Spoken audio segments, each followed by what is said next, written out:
ahora empezó a grabar. Se ríe nomás. Ya. Entonces, nosotros podemos, para dar la introducción, vamos a abordar hoy día el tema de los antibióticos beta-lactámicos. Vamos a comenzar nuestro tema de antiinfecciosos con este grupo, que yo diría que es uno de los más potentes, de los más versátiles, de los que mejor puedes tú y más confianza puedes tener al usarlo en clínica. ¿Ya? Después vamos a ver por qué. Y ahí estábamos conversando también acerca de algunos gérmenes como el Staphylococcus aureus, que, bueno, algunos de ustedes me decían que estaba en meticilino resistente, pero también está productor de talactamasa. Entonces, un estafilococo yo lo podía tratar hace mucho tiempo atrás con una ampicilina, con eso era suficiente. Hoy día ya nadie trata con ampicilina, y mucho menos con ampi, una infección por estafilococo. ¿Por qué? Porque son casi todos ya productores de talactamasa. Esta enzima que ustedes en microbiología conocieron que se puede adquirir ya a través del traspaso por los plásmidos, y que los gérmenes al producirla van a destruir el anillo beta-lactámico del antibiótico, por lo tanto queda de manera inefectiva, ¿no es cierto?, ante la acción o el crecimiento bacteriano del estafilococo. Y hay algunos que también tienen la producción de otra enzima, ya que es la meticilinas. Entonces aquí vamos a ir viendo de manera increciendo cuando hablamos nosotros de los distintos grupos de antibióticos, en este caso beta-lactámicos.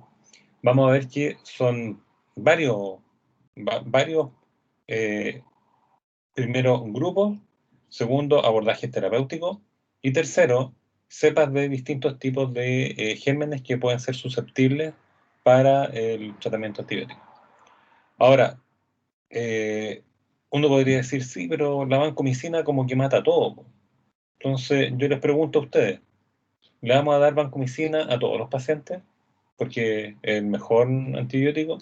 ¿O le vamos a dar, no sé, pues meropenem a todos los pacientes, que también nos aseguramos que mata, pero prácticamente todos los gérmenes? ¿Qué opinan ustedes? No sé, es que quizá algunos pacientes, o sea, es que cada paciente es un mundo, igual es diferente recetarle algo a uno que a otro, porque quizás pueda dañar la flora intestinal también, depende si es que es más sensible o no. Sí, sí, hay que tener algunas precauciones para el uso de antibióticos, pero aparte de este tema del cuidado que va más que nada por el paciente, si nos fijamos nosotros en el germen, porque uno podría decir, ah, bueno, pero es que si yo empiezo a dar ampicilina, como les decía recién, lo más probable es que no mate prácticamente ningún germen. Entonces mejor voy y le doy el que sé que mata todo, ¿ya? Un meropenem, una vancomicina, un antibiótico que se ocupa normalmente. El criterio de uso es bastante selectivo, se deja para casos complejos, ¿ya? Infecciones por gérmenes complejos. Entonces, ¿por qué no vamos y le damos al tiro a ese al paciente y no ahorramos todo este tema de estar yendo de manera escalonada, de manera racional, usando, digamos, este grupo de antibióticos? Porque podría matar a la microbiota normal del paciente. Ese es un riesgo que tienes con todos los antibióticos. La resistencia a la bacteria, quizá. Ya, en microbiología, ustedes también debieran, aquí vamos a aplicar varios conceptos de microbiología. En microbiología, ustedes abordaron un tema que era la selección de cepas. Y eso lo haces tú de manera iatrogénica. Eso quiere decir que tú, con la administración de antibióticos que le indicas a tus pacientes, vas a seleccionar algunas cepas de este tipo de población, y obviamente la cepa que selecciona es la resistente al antibiótico. Entonces, uno diría, bueno, a ver, pero si yo tengo un germen, por ejemplo, un Streptococcus pneumoniae, que es sensible, veo el cultivo y es sensible al uso de penicilina G, por decir algo. Entonces, ¿cómo voy a seleccionar yo una cepa resistente dentro de estas que son sensibles? ¿Cómo ocurre eso? ¿Lo vieron en micro?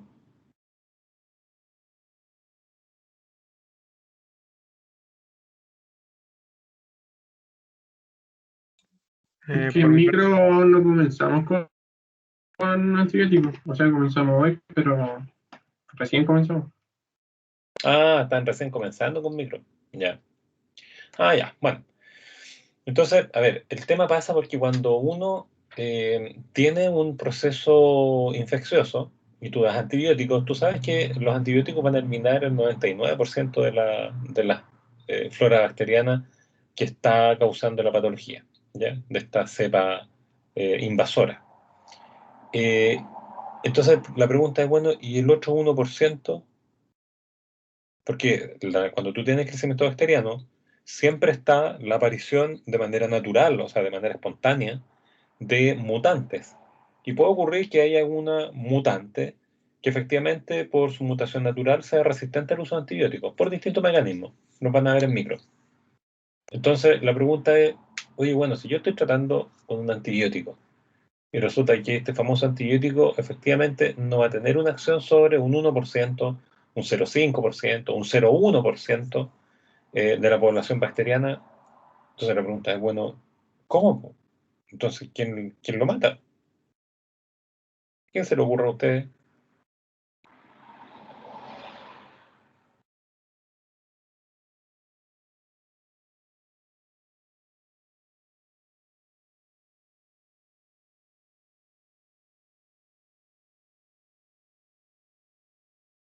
Cuando un germen intenta invadirnos, nosotros no tenemos ningún mecanismo de defensa natural.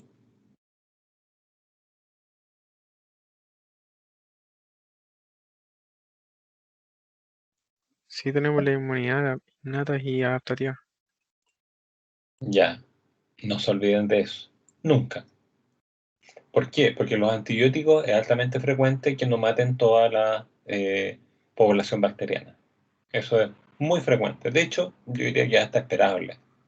Pero como tenemos nuestros sistemas de células presentadoras de antígenos que van a detectar, ¿cierto?, esta invasión bacteriana, van a dar la señal de alerta con la citoquina, van a activar los linfocitos T, van a tener la promoción de generación desde los linfocitos B, la producción, ¿no es cierto?, de anticuerpos, vamos a tener la convocatoria celular de neutrófilos y otros más que van a ir a destruir in situ junto con las natural killers y otro montón de mecanismos que van a generar entonces una respuesta inmunológica en contra del germen, y si el antibiótico no puede matar al 0,5% de la población bacteriana, no importa, el sistema inmune se la puede. O sea, el sistema inmune termina de limpiar.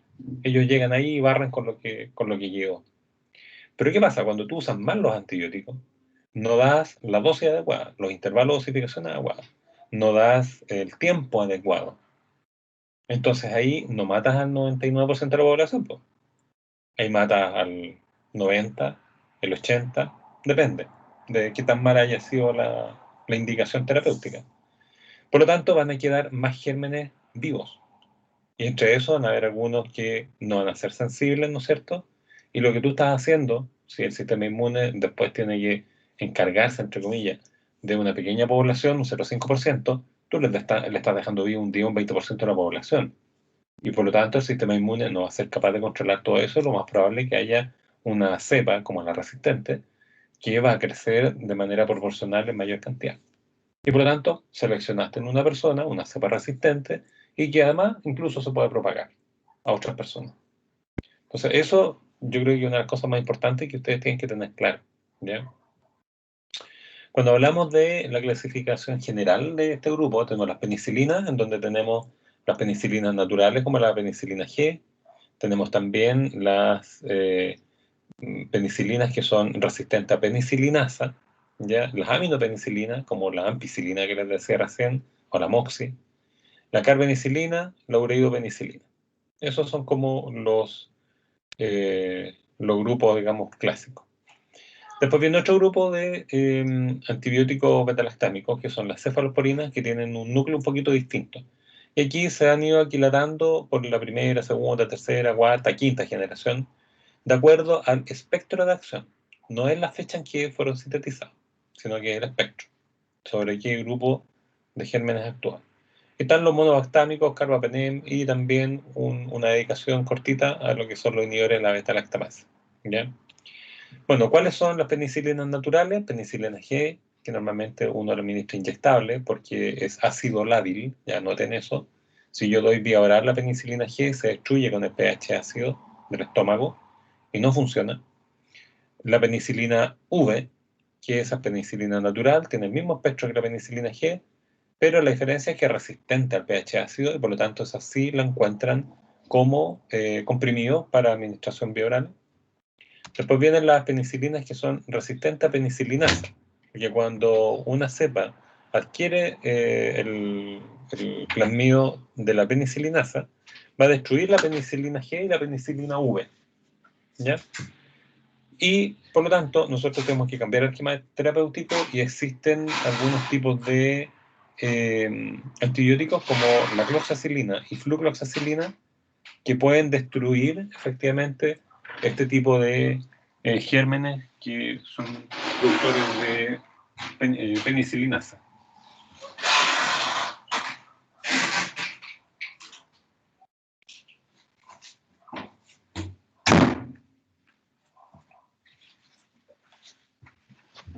Ya, mi excusa.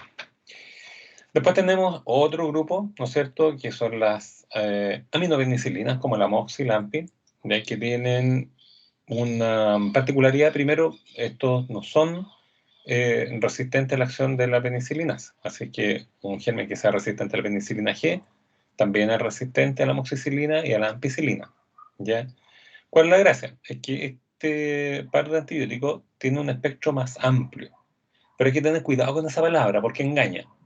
¿Qué quiere decir que un antibiótico tenga amplio espectro? Bueno, simplemente, y fíjense bien la denominación, que simplemente actúa a lo menos en un gram positivo y en a lo menos un gram negativo. ¿Ya? ¿Eso lo han visto en micro o no? ¿O todavía no? Creo que todavía no. ¿No? Bueno. Después cuando vean la atención de gram seguramente les van a pasar lo que son los distintos tipos de cepas, que esa es una gran clasificación, y después vienen obviamente otras más de acuerdo a la forma, agrupación y qué sé yo. Entonces, bueno, cuando nosotros tenemos esta forma de ir clasificando las distintas cepas y por lo tanto tener esta connotación de amplio espectro, ya quiere decir que la amoxicilina y la ampicilina van a tener una acción en a lo menos un gram negativo, porque usualmente este grupo, la penicilina y los que son resistentes a penicilinasa, actúan en gram positivos, ¿ya? Pero la AMPI y la MOXI actúan, por ejemplo, en Escherichia coli. Pero esa era una Escherichia coli que vivió hace como unos 30 años atrás y que no producía beta-lactamasa, y hoy día casi todas las Escherichia coli producen beta-lactamasa, por lo tanto, hoy día la MOX y la AMPI no tienen buena acción sobre la Escherichia coli, ¿ya? Por lo tanto, esto que tenga amplio espectro hoy día no es algo que contribuya mucho. Después tenemos las carboxipenicilinas, ahí está la carbenicilina, ticarcilina y la ureopenicilina, como la melociclina, que no tienen un uso muy importante, pero que vamos a ver en qué casos se podrían utilizar. La estructura química, ¿por qué es importante? Porque este anillo que está aquí, el A, esta estructura es la que le da el nombre a la familia, ya que es el anillo beta-lactámico, ¿ya? Entonces, este anillo beta-lactámico básicamente que tiene la actividad biológica, ¿ya? Que se une a las proteínas que unen penicilina y va entonces a inhibir, ¿no es cierto?, el crecimiento bacteriano y por lo tanto es el más relevante. Si yo corto esto aquí, ¿ya?, entre el carbono y el nitrógeno, esta sección, lisa y llanamente se pierde todo efecto antibiótico y por lo tanto un germen que tenga la penicilinasa, que efectivamente lo que hace es cortar este enlace carbono-nitrógeno, va a dejar inactivo, en este caso, a este antibiótico con anillo beta-lactámico. ¿Ya? Por lo tanto, eso es bastante importante. Y aquí está el R, ya que es donde viene la sustitución química con varios otros representantes, ¿no es cierto?, y que va dando origen a los nombres en particular de los distintos tipos de antibióticos que le estaba narrando recién. Entonces, aquí tenemos, por ejemplo, la penicilina G, se fijan, tiene un bencil, este tiene un metoxi, ya unido al grupo bencil, dos grupos metoxi unidos al bencil. Bueno, entonces vamos, no lo voy a preguntar estructuras químicas, así que no se preocupen. Pero sí tenés claro de que hay características diferentes entre uno y otro. Entonces, miren, fíjense en este caso, la cloxacilina, la oxacilina, este grupo de las meticilinas. Se fijan, tiene aquí sustitución en R1, R2, además de este grupo grande que está unido al anillo beta-lactámico. Entonces, obviamente eso va dando características farmacocinéticas, características de acceso a la bacteria y de resistencia a la acción de las enzimas de manera más o menos intencional. ¿Ya? Bueno, aquí están algunos de los detalles que yo les estaba comentando ya. La penicilina G, si se fijan, tiene una absorción vía oral muy pobre porque se destruye. En cambio, la penicilina V ya es muy buena vía oral. No son resistentes a la penicilinasa. En el caso de la meticilina, con toda su familia, que son la oxacilina, cloxacilina y la flucloxacilina, estos tienen muy buena acción, muy buena absorción, esta parte, ¿no es cierto?, de la familia, por vía oral. En cambio, la meticilina no. Por eso normalmente la meticilina ustedes no la van a ver porque no tiene una forma, una distribución y una absorción ya desde el tracto gastrointestinal que sea útil.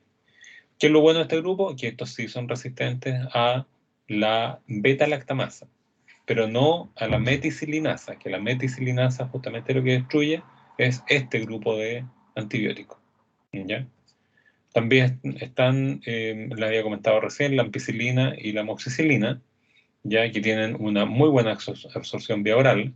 Incluso la amoxicilina tiene una absorción excelente con alimentos, lo cual es raro. Normalmente uno evita dar alimentos, ¿no es cierto?, en conjunto con los medicamentos, porque interfiere. Lo que les decía también, la AMPI y amoxi no son resistentes a la penicilinas. Así que eso, tenerlo súper claro. Acá viene el grupo, ¿no es cierto?, de la carbenicilina y ticarcilina. Si se fijan, estos no son resistentes a la penicilinasa ninguna. Tienen un espectro de acción que es bastante parecido a los grupos anteriores. E incluso, si se fijan, son menos activas que ampicilina sobre alguna especie de streptococo en el caso de la carbenicilina. Por lo tanto, vamos a elegir el otro grupo, ¿ya? Una ampicilina, una penicilina G, para hacer el tratamiento de streptococo, y el neumonía todavía es sensible, ¿ya? Aunque es resistente, pero no es tan frecuente, es sensible todavía a la penicilina, ¿ya?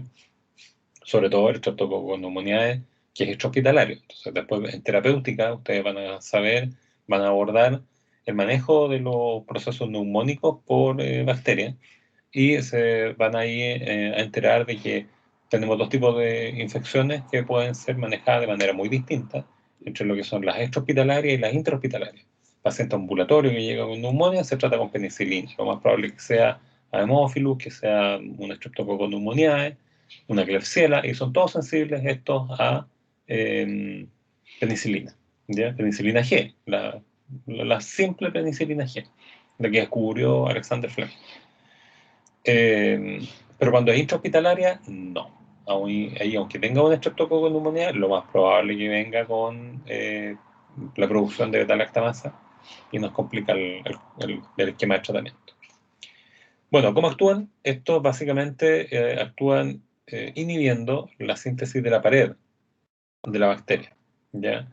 La bacteria, recuerden que no es como las células nuestras, que no tenemos tantos organelos y elementos dentro de nuestras células, y permite que, dada la osmolaridad, puedan vivir, ya que tenemos una homeostasis que nos protege nuestro cuerpo, pueden vivir, digamos, a presión atmosférica normal y en las condiciones de temperatura que nosotros tenemos. Las bacterias no, las bacterias tienen todos los elementos para desarrollarse en su citoplasma. Por lo tanto, ahí estamos con problemas, porque lo más probable es que estas bacterias, si no tienen pared, exploten, porque tienen una presión interna que es muy grande, y incluso dentro de lo que aparece en los textos se refiere que tienen las bacterias una presión de hasta 2 atmósferas dentro de ellas. Por lo tanto, si yo destruyo su pared, que les contiene la membrana plasmática con todos los organelos dentro, si saco esa pared bacteriana, la bacteria explota. Entonces, el mecanismo de acción básicamente de los beta-lactámicos, en términos muy transversal a todo, es tener entonces el abordaje ya para poder impedir lo que es la síntesis de esta pared de péptido glicano, y que obviamente es esencial para la vida del bacterio. Entonces aquí vemos cómo está anclado una molécula de N-acetilglucosamina, ya una molécula de ácido N-acetilmurámico, y estos se van anclando por uniones 1,4. Ya recuerden que los 1,6 son de aquí, son como para arriba. Entonces aquí tenemos anclaje 1,4 que permite tener una estructura molecular grande lineal, pero también tenemos el anclaje 1,6 que nos permite entonces tener un alargamiento y dar una estructura tridimensional a esta pared. ¿Ya? Por lo tanto, es bastante grande. Si ustedes se fijan, aquí tenemos la construcción de la pared y aquí se representa, ¿no es cierto?, la Y y la M como glucosamina acetilmurámico, ya cada una de las moléculas que estábamos viendo anteriormente. Y vamos encontrando primero que para ser movida desde el citoplasma hacia la zona externa, que es donde debe construirse la pared, tienen que pasar a través de la membrana plasmática. En esto ayuda el bactoprenol. ¿Ya? El bactoprenol arrastra esto y lo pone acá. Pero después, fíjense, aquí tenemos una serie de péptidos que están unidos, ¿no es cierto? Tenemos una adelanina, un ácido glutámico, tenemos otra alanina, ¿ya? Y por lo tanto, esto que está acá, tenemos que cortarlo. ¿Para qué? Para ir ensamblando uno con otro la estructura y por lo tanto generar la pared de manera tridimensional. ¿Qué ocurre? En este caso, las transpeptidasas son las que catalizan la reacción de unión, ¿no es cierto?, a este polímero, ¿ya? Y las carboxipeptidasas van eliminando los residuos de aminoácidos. Bueno, las penicilinas lo que hacen es inhibir las transpeptidasas. Y por lo tanto, se evita la síntesis, ¿no es cierto?, y la generación de este polímero. Y vamos a tener entonces ahí una ruptura en la generación de esta cosa tridimensional que yo les decía, que básicamente es el elemento que sostiene toda la bacteria en términos de contener su presión intracelular. ¿Ya? Aquí está un poco más detallado, tenemos esta estructura polimérica que se está formando y tenemos estas colitas, ¿ya? Que viene con la alanina, el glutámico y la alanina, ¿ya? Bueno, este diamino bimérico también, que está acá. Entonces necesitamos cortar esto para ir ensamblando uno con otro y tener esta estructura que ustedes ven acá. ¿Ven? Ahí tenemos el polímero, ya en un nivel, pero aquí nosotros podemos ver que está la alanina, ¿no es cierto? Después el ácido glutámico, después la lisina y la alanina. Entonces este viene de la estructura previa que estaba y tiene que ensamblarse con la que viene acá. Para poder hacer eso, entonces la transpeptidasa debe cortar el enlace peptídico, por eso se llama transpeptidasa, y entonces hacer el ensamble para que nosotros tengamos esta unión de una de alanina con la lisina de la otra cadena polimérica. ¿Ya? ¿Cómo están ahí? ¿Me entendieron eso, no?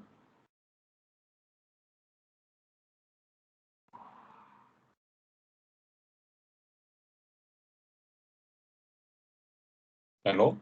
¿Hay alguien por ahí? ¿O ya me dejaron solo ya?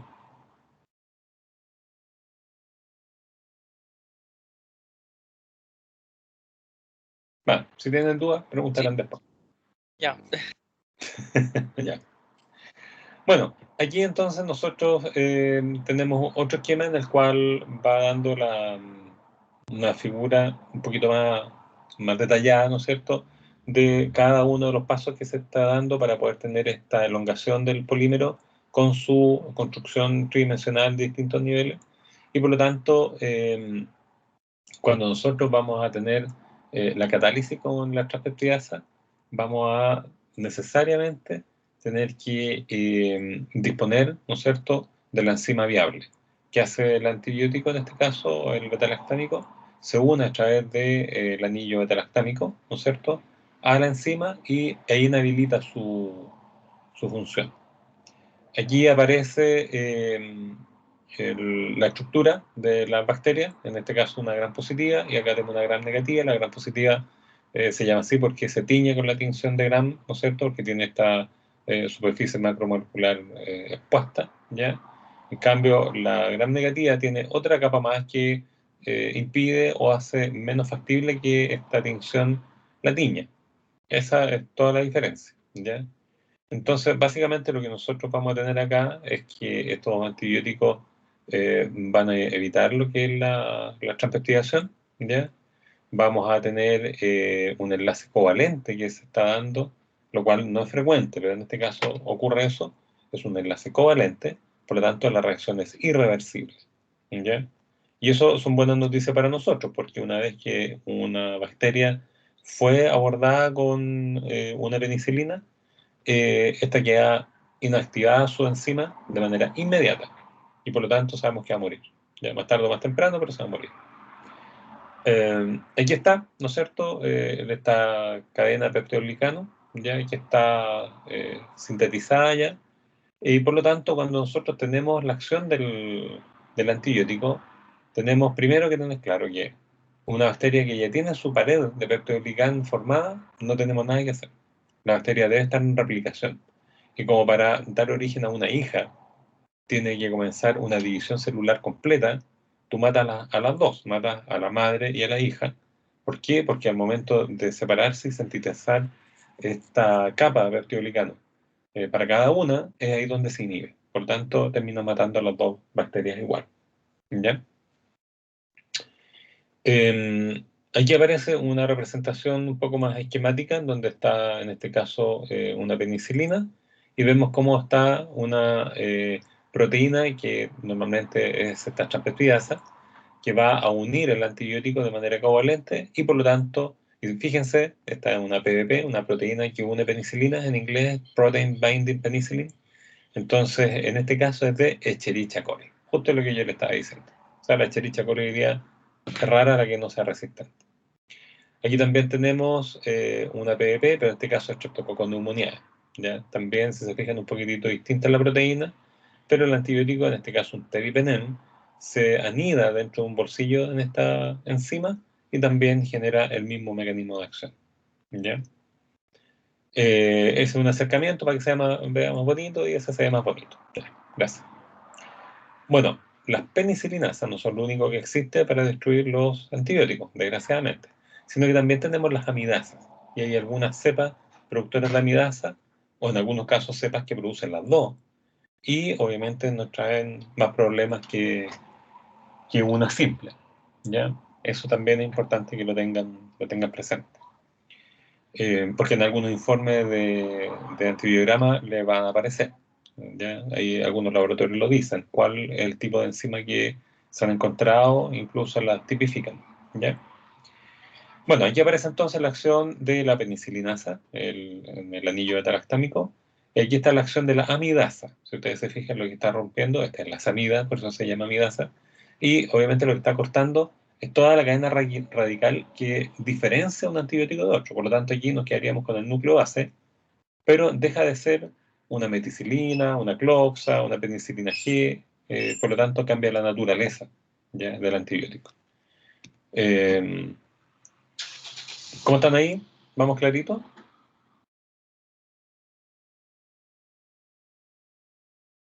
Sí, sí, profe. Ya, despertaron, qué bien, me alegro. Aquí está entonces la naturaleza de la resistencia. ¿Ya? Las beta-lactamasas normalmente lo más común es que se vayan a transmitir por plásmido. Eso lo van a ver en micro con más detalle. ¿Qué quiere decir eso? Que es un material génico que puede ser pasado de una bacteria a otra y que se incluye ya en el material genético de la bacteria que recibe, y por lo tanto van a quedar en condiciones de producir esta enzima, ¿no es cierto?, la beta-lactamasa, y destruir entonces aquellos antibióticos beta-lactámicos que sean susceptibles, ¿ya? En el caso de la cloxacilina y flucloxacilina, son resistentes a la acción de la beta-lactamasa, ¿ya? También yo puedo inhibir la beta-lactamasa con otros compuestos, que son los inhibidores de la beta-lactamasa, como por ejemplo el ácido clavulánico, les tiene que sonar. Lo otro también es que haya mutaciones. Estos son origen normalmente de mutaciones, que las porinas cambian, ¿ya? Para poder llegar al sitio de acción. A ver, vamos a volver un poco atrás.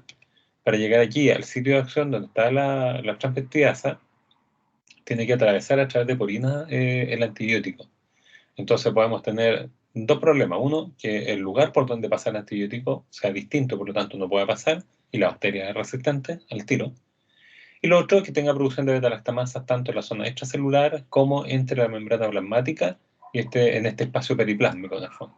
¿ya? Donde está la pared celular de manera un poquito distal, ¿ya? Que ocurre normalmente en los gram negativos. Entonces, ese es el problema de los gram negativos, que tienen las beta-lactamasas aquí, en este espacio. Por eso son un poco más resistentes al tratamiento. Entonces, obviamente, ahí lo que vamos a tener es un proceso, ¿ya? De alteración que normalmente se da por mutación, que serían esas porinas, y lo otro es que se altere el lugar donde normalmente interactúa el antibiótico con esta transvestidasa, ¿ya? En la alteración del sitio blanco. Eso lo van a ver con harto detalle en micro, así que yo no me voy a preocupar mucho de eso ahora.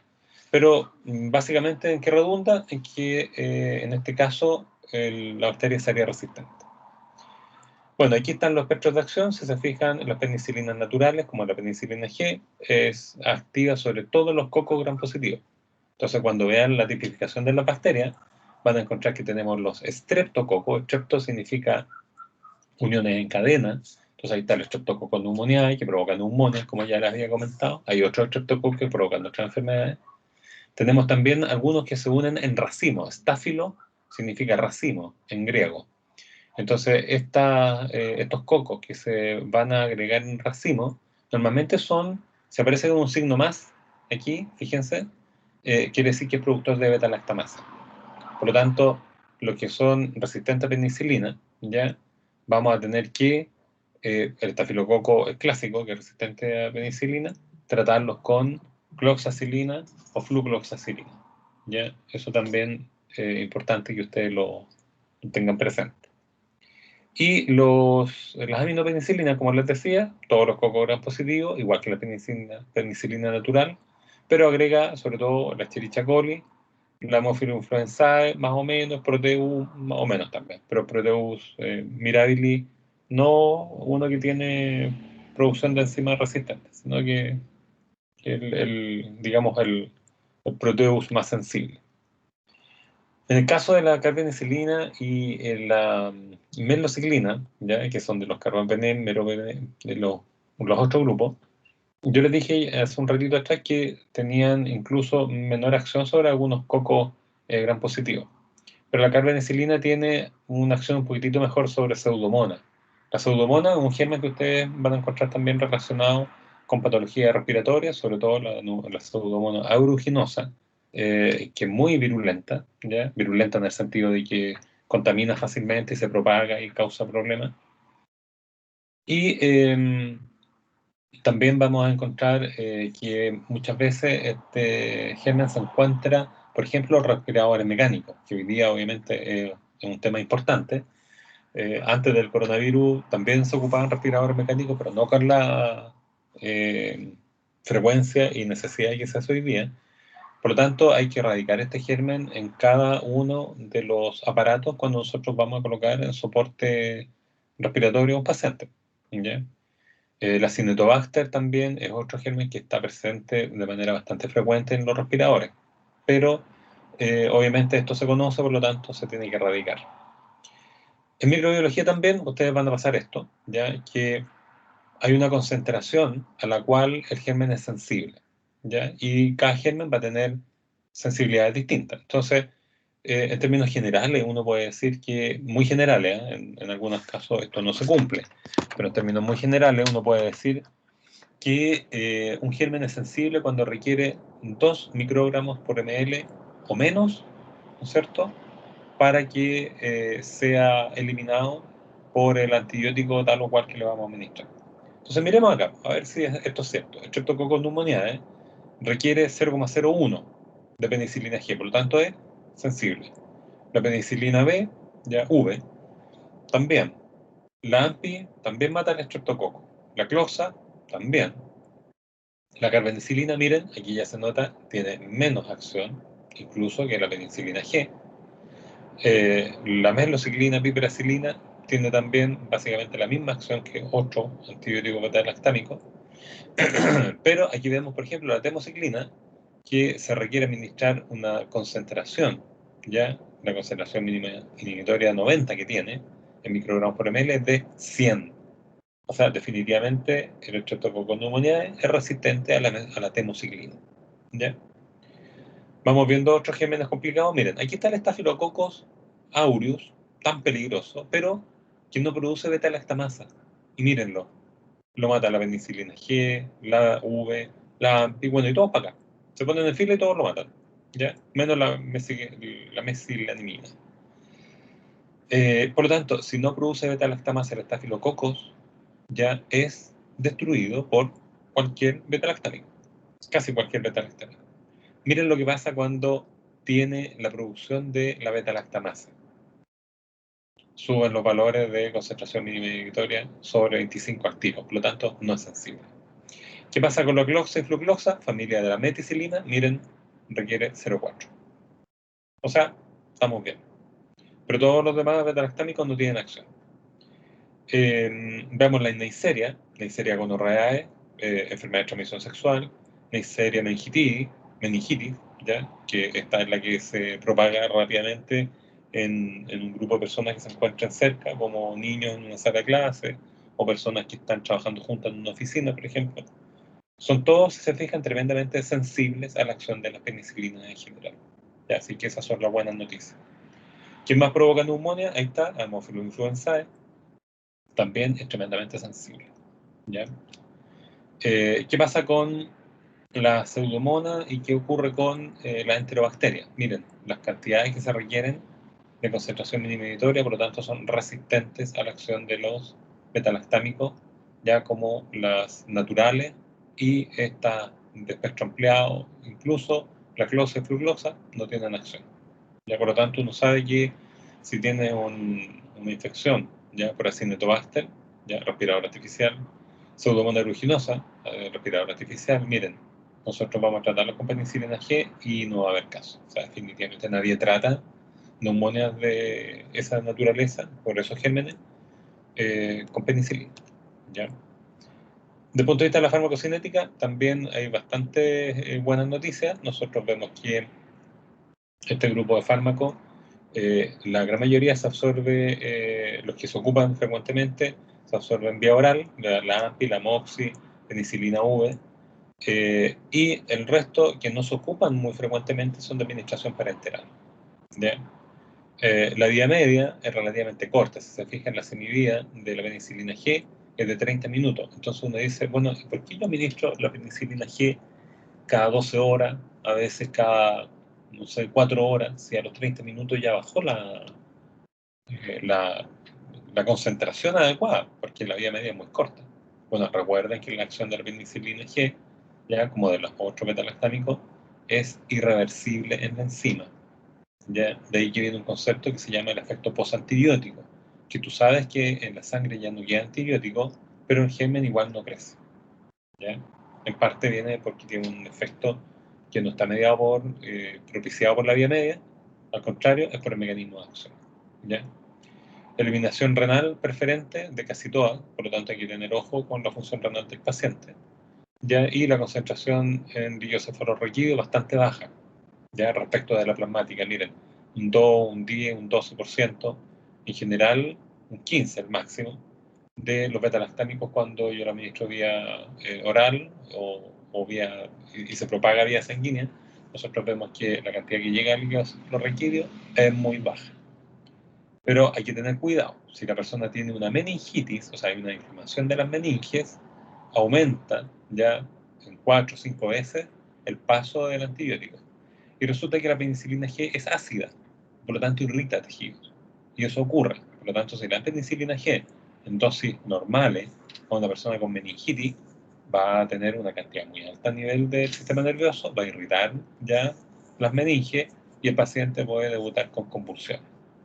Eso también, afortunadamente, todo el mundo lo sabe, así que hoy día ya prácticamente no se ve. La distribución es súper buena de este grupo de antibióticos en general, ya llega muy bien, en general todos los tejidos. Líquido sinovial cuesta que llegue, estos también llegan. El líquido pleural, algunos tampoco llegan bien, también llegan.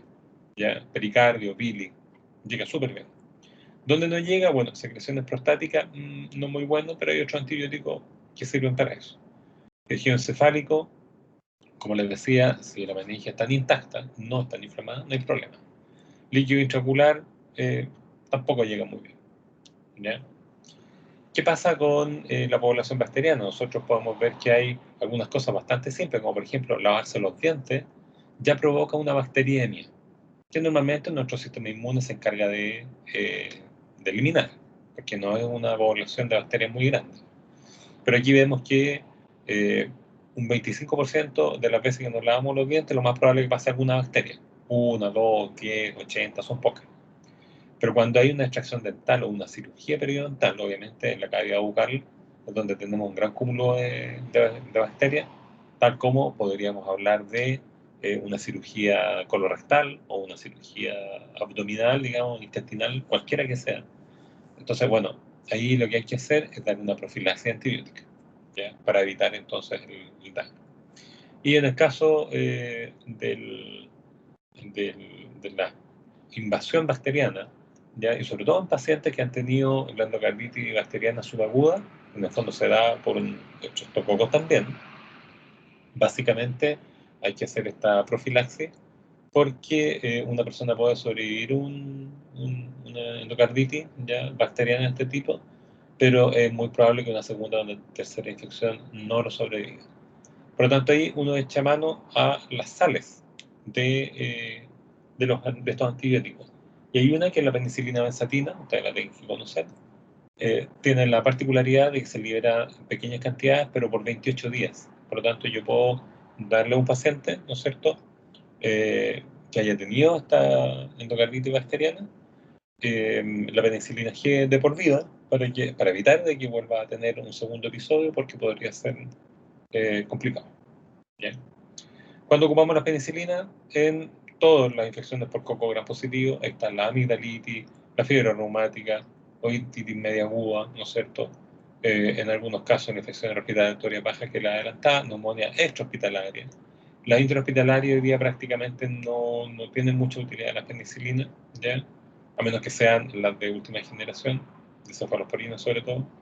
Neumonias por aspiración, normalmente están dadas de manera muy frecuente en pacientes alcohólicos, por ejemplo, o en personas que tengan deteriorado su sistema nervioso y que no puedan reaccionar frente a la aspiración de contenido gástrico, que en algunos casos los pacientes, las personas alcohólicas vomitan y aspiran su contenido gástrico, y lo más probable es que la infección sea por gérmenes de tipo anaerobio. ¿Ya? Bueno, también podemos tratarlos con penicilina, pero en dosis alta. ¿Ya? Alguna enfermedad de transmisión sexual, el Treponema pallidum, que provoca la sífilis, la Neisseria gonorrea, que la vimos recién, y la uretritis no gonocócica, que esta está dada por la Chlamydia trachomatis. Ya estas son bastante sensibles a la penicilina. Incluso con una dosis única, hasta hace poco tiempo atrás, podíamos erradicar el germen. ¿Ya? Ahí están las dosis, no me interesa que se las aprendan porque estas van variando dependiendo del nivel de resistencia que tengan las bacterias, pero siempre es bueno tener una referencia en caso que uno tenga que ocuparlo. Aquí viene una de las noticias buenas, ¿ya? La tasa de efectos adversos de este grupo de antibióticos es súper bajo, ¿ya? Es muy, muy, muy bajo, y se restringen a los más frecuentes, por ejemplo, gastrointestinales como diarrea, que justamente sea por lo que ustedes decían, que a veces altera la flora, y el paciente termina con diarrea. A nivel renal, en algunos casos puede haber nefritis intersticial, la meticilina son los que pueden provocar este problema, y obviamente hay que tener cuidado que si yo administro otros antibióticos que también provocan daño renal, u otro tipo de fármacos que potencialmente puedan provocar daño renal, eso hay que evitarlo. ¿Ya? Y una de las reacciones graves y que puede ser letal es la hipersensibilidad o la alergia a penicilina, ¿ya? Que la más grave es la inmediata, que se demora en algunos casos 2 minutos, cuando el paciente es sensible ya, está sensibilizado. Máximo 30 minutos, en que uno ve que el paciente hace un edema angineurótico, ¿ya? Entonces se empieza a inflamar la cara, la boca, la vía respiratoria, claudica la vía respiratoria, el paciente muere por asfixia, ¿ya? Y además hay una liberación muy importante de aminas vasoactivas, que el paciente también, aparte de tener este edema angineurótico, va a tener una hipotensión severa en algunos casos y se desmaya. Por lo tanto, es grave porque no tiene posibilidad de pedir auxilio si se desmaya, y el edema angineurítico va a seguir avanzando igual. ¿Ya? Así que en esas condiciones lo único que queda es no ocupar nunca más penicilina ni cefalosporina. Y si tiene la reacción, irse a un centro asistencial lo más rápido posible porque es riesgoso. ¿Ya? Ahí está la encefalopatía que les decía, este tema de las convulsiones que podrían dar por aumento del paso cefalorraquídeo. Y hay algunos tipos de antibióticos de estos que provocan una intolerancia al alcohol, ¿ya? Lo que se denomina efecto disulfiram. En este caso están algunas cefalosporinas, el moxalazam, ¿ya? Que son como los más frecuentes. Pero como uno sabe esto, evita obviamente que el paciente consuma alcohol cuando esté en tratamiento antibiótico, con mayor razón estos que están acá. ¿Ya? Eso ya se los dije. Bueno, la cefalosporina, ya este grupo de antibióticos es bastante útil y ha tenido un crecimiento en los últimos años de manera muy, muy importante. Aquí tenemos clasificado en generaciones, que la primera generación tiene una acción muy parecida a la penicilina, o sea, la cefradina, cefaloxina, cefaloxilo, tienen una espectro de acción sobre el coco gram positivo de manera muy, muy buena. O sea, son sucedáneos de las penicilinas. En el caso de la segunda generación tiene un poquitito más de acción en gram negativo, y la tercera generación, como la ceftriaxona, ceftazidima, cefalopirasona, tiene muy buena acción sobre gram negativos. Pero estos dos que están acá, la ceftazidima y cefalopirasona, eso anótenlo, que se los voy a preguntar, tienen una excelente acción, por ejemplo, a nivel de la pseudomonas aeruginosa, ¿ya? La pseudomonas aeruginosa es muy sensible a la acción de estos dos antibióticos, por lo tanto, se han dejado para el tratamiento de este tipo de infecciones de manera casi exclusiva.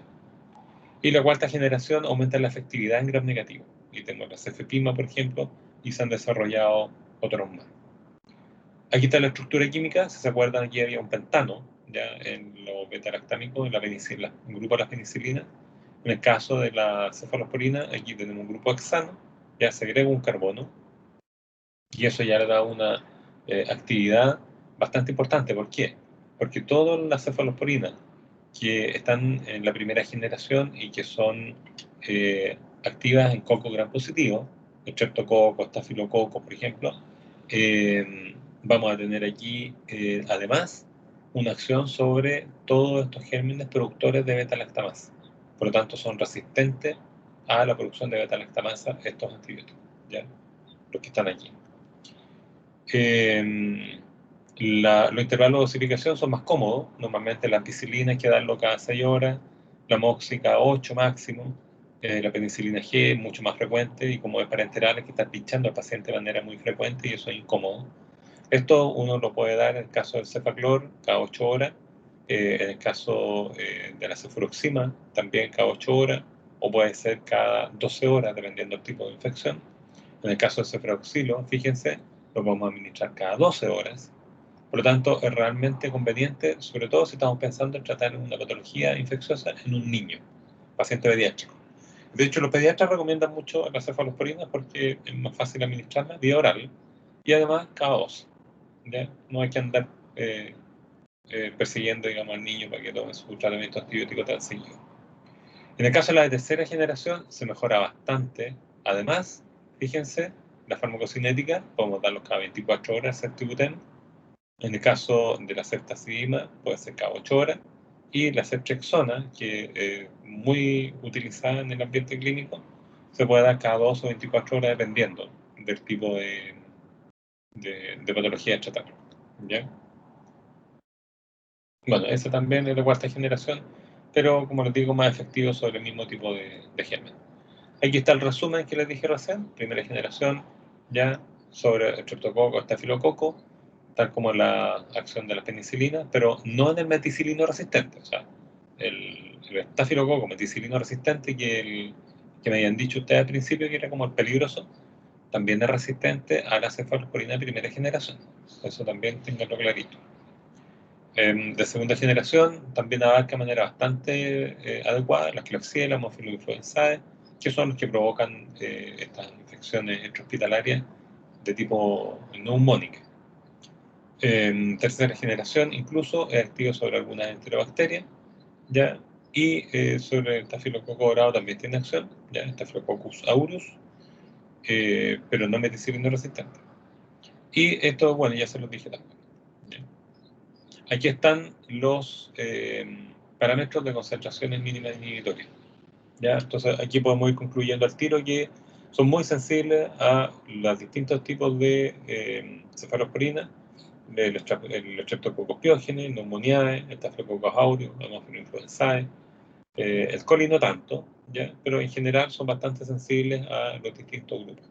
Y a medida que vamos avanzando hasta la primera, segunda, tercera generación, ya, o cuarta, vamos viendo que estos son mucho más activos sobre los gram negativos. Entonces, la concentración mínima es menor en ceftriaxona comparativamente con la cefazolina para la acción en Haemophilus influenzae, Estafilococo o Klebsiella, por ejemplo, ya, coli. Y aquí obviamente no es sensible. ¿Ya? Bueno, aquí aparece un resumen de lo que yo les he comentado en términos de las generaciones, sobre cuáles son más o menos sensibles. Aquí está obviamente estos dos, que son muy activos sobre Pseudomonas. Y en términos de la farmacocinética, lo malo es que la mayor parte de la cefalosporina se administra vía parenteral. ¿Ya? No podemos administrar la vía oral. Tenemos estas excepciones que les decía que para paciente pediátrico ideal, primera generación, cefadroxilo, cefradina, cefraxina, son utilizados en Chile de manera muy frecuente. ¿Ya? Segunda generación tiene cada vez menos representante viral, pero está la sulfuroxima. Y en el caso de la tercera generación, en Chile creo que tenemos el ceftibuteno. Pero no sé si tenemos la cefpoxina. Tuvo un tiempo, pero después no lo vi, no sé qué habrá pasado. El resto son todos de administración parenteral. ¿Ya?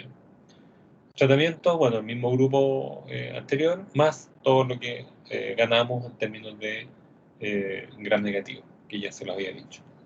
Efecto adverso también es bastante inocuo este grupo, pero tiene una reacción cruzada de hipersensibilidad con las penicilinas, de un 5 a un 10% de los pacientes.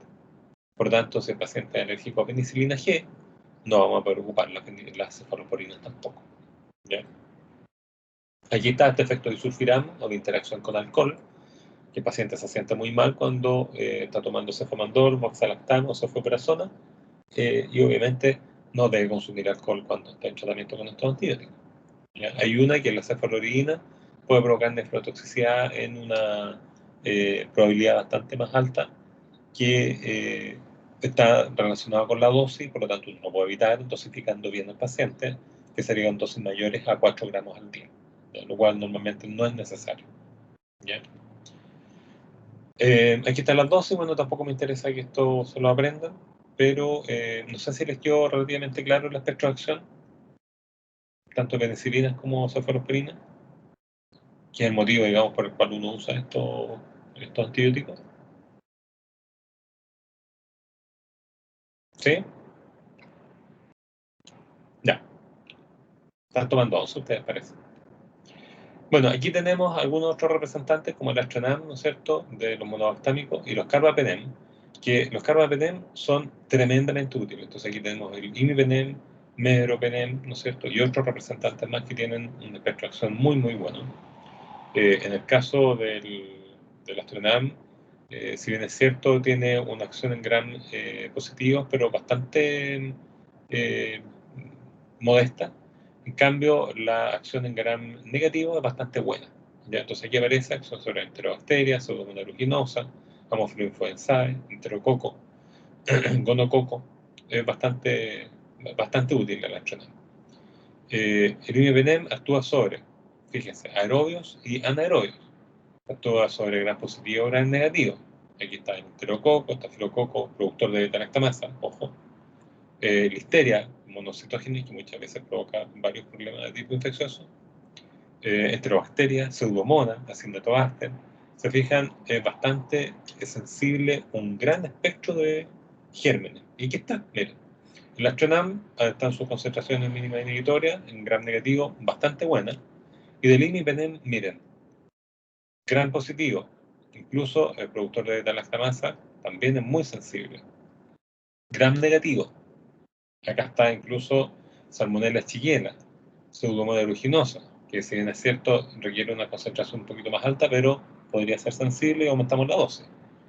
Ya los Clostridium, el Clostridium difficile, uno de los, el nombre lo dice, es uno de los complejos manejos, también el meropenem tiene, si se fijan, una concentración mínima inhibitoria de 1,8, también podría ser útil. Bacteroides frágiles, también provoca estos problemas, también podría ser útil. Entonces, uno ve que con el imipenem y con esta familia en términos generales, puede tener un espectro amplio, tremendamente sensible, y aquí es donde uno se podría sentir tentado a ocupar al tiro imipenem, o meropenem, o carbapenem, el que se disponga, digamos, en la unidad clínica que les toque.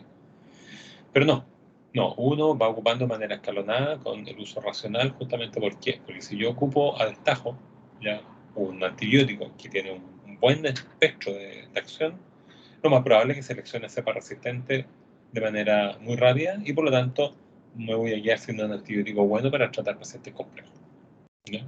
Eso también es importante que lo tengan claro. Bueno, ahí está en términos generales lo que yo le he dicho. Obviamente infecciones urinarias por gram negativo, normalmente Escherichia coli, infecciones respiratorias bajas, intraabdominales, piel, tejido blando, huesos, infecciones nosocomiales, tienen una muy buena evolución de tratamiento con este tipo de antibióticos, ya con esta última familia sobre todo. Para terminar esta parte, tenemos los inhibidores de la beta-lactamasa, ¿ya? Que básicamente son dos, el ácido globulánico y el sulbactam. Entonces, podemos ocupar, cuando nosotros tenemos un paciente ya que está con un germen productor de beta-lactamasa, podemos ocupar entonces una cloxacilina o una flucloxacilina, o podemos ocupar una penicilina, una cefalosporina de primera generación, y vamos a tener controlado el tema. Pero si queremos echar mano a la ampicilina, a la amoxicilina, entonces podemos ocupar la amoxicilina con ácido clavulánico, que es la mezcla usual que viene, y el ácido clavulánico va a inhibir, ¿no es cierto? Como si se fijan, aquí tienen, miren, una estructura que es exactamente la del anillo beta-lactámico, y esta se une a la enzima beta-lactamasa y por lo tanto la inactiva, ¿ya? O sea, une de manera covalente, y por lo tanto vuelve a quedar activo el antibiótico, que en este caso sería la amoxicilina, para poder actuar sobre el germen. ¿Ya? Lo mismo ocurre con el sulbactam, que normalmente se asocia a la ampicilina. ¿Ya? Bueno, eso de manera muy resumida. Yo creo que después en clínica van a ver estos detalles, sobre todo de la parte más terapéutica y de manejo de esta patología. Así es que yo creo que ahí va a ser bastante más interesante poder abordar ese tipo de discusión. Nos detenemos unos 10 minutos ya para